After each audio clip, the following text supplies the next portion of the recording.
The Silk Road, A Journey Through Time. Part 9. The Human Stories and Lasting Impressions. Among the most poignant Silk Road discoveries are personal letters preserved in dry desert air. The Sogdian Ancient Letters, found near Dunhuang and dating to 313 CE, reveal merchants' human concerns. One letter from Milne to her mother expresses despair at being abandoned by her husband in Dunhuang while he pursued business eastward. She writes of raising their daughter alone, financial struggles, and longing for home. Another discusses chaos following the Western Jin Dynasty's collapse, noting the last emperor fled from Luoyang because of famine and fire, and his palace was set aflame. These ordinary people, merchants, wives, children, maintain their humanity amid vast and personal flows of commerce and empire. Women's role in Silk Road trade deserves greater recognition. While most merchants were men, women participated crucially. In Central Asian societies, merchant wives often managed business affairs, keeping accounts and negotiating with suppliers. Some nomadic cultures had traditions of women as traders and warriors. Sogdian women were noted for business acumen and relative freedom. Buddhist nuns traveled the routes, carrying texts and establishing convents. Central Asian courtesans and entertainers were highly sought in Tang Dynasty China, bringing new music, dance, and fashion that influenced court culture. The environmental impact of Silk Road trade has drawn recent scholarly attention. Deforestation occurred around pottery centers as kilns consumed vast wood quantities. In desert oases, overuse of irrigation water led to soil salinization and settlement abandonment. Introduction of horses and camels altered grazing patterns and vegetation. Conversely, the Silk Road facilitated spread of agricultural knowledge, terrace farming and efficient irrigation, improving sustainability in some regions. Music and poetry flourish in cosmopolitan Silk Road cities, blending multiple traditions. Tang Dynasty poetry, considered China's golden age, was deeply influenced by Silk Road contact. Li Bai wrote drinking songs celebrating Central Asian wine and describing exotic Western regions. Persian poetry, including Rumi's 13th century works and Ferdowsi's earlier poems, incorporated imagery from Indian and Chinese sources. The Shahnameh, or Book of Kings, completed around 1010 CE, contains tales showing influences from China to Greece, a literary tapestry woven from threads gathered across the network. Medical exchanges along the Silk Road saved countless lives. Smallpox inoculation, practiced in China and India for centuries, spread westward along trade routes.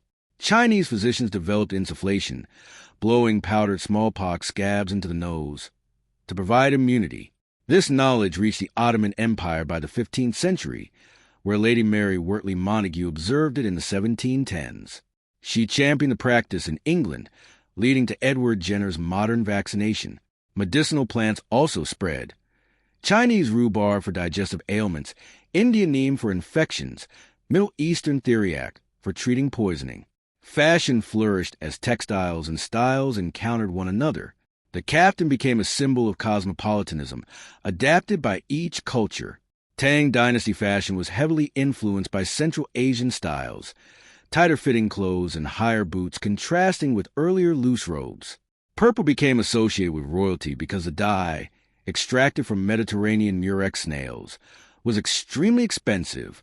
A single gram of Tyrian purple required thousands of snails, making purple-dyed silk among the ancient world's most expensive substances.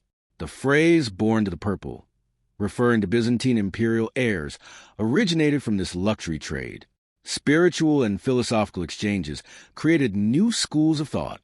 Zen Buddhism developed from the encounter between Indian meditation practices and Chinese Taoist philosophy. When Bodhidharma traveled to China around 520 CE, he brought meditation techniques that merged with Chinese traditions to create Chan Buddhism, later Zen in Japan. Islamic philosophy during the Golden Age incorporated Greek logic, Indian mathematics, and Persian literature, creating a synthesis that influenced medieval European scholasticism. The University of Al-Qarawiyyin in Fez, founded 859 CE, and Baghdad's House of Wisdom became crucibles where scholars from different traditions studied, translated, and synthesized ideas. Most fundamentally, the Silk Road created a precedent for cultural coexistence and diversity's benefits. In great trading cities, religious tolerance was an economic necessity.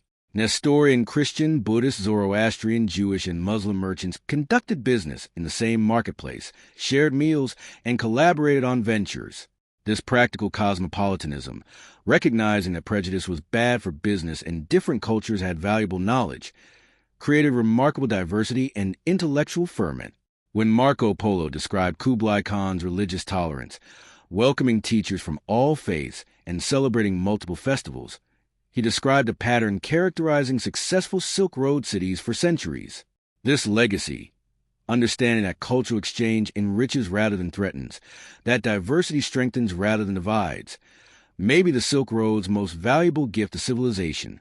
The sun sets over ancient caravanserai ruins, casting shadows across stones that once echoed with camels and merchants.